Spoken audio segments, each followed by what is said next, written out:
Guys, তো এখন যাচ্ছি আমাদের মদন গোপাল এসেছে।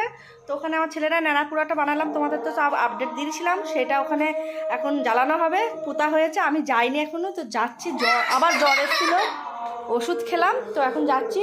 কদিন আগেই তোমাদেরকে শর্ট ভিডিওর মাধ্যমে অনেক কটা শর্ট ভিডিওই দিয়েছিলাম যে বহু দূর দূর থেকে আমাদের এখানে আমাদের মদন গোপালকে দর্শন করার জন্য লোকে আসে, বহু দূর থেকে। আমেরিকা থেকে, আগে তো আমেরিকা থেকেও আসতো, তো করোনার পর থেকে তারা এখন খুব একটা আসে না, আসে আর চলে যায়।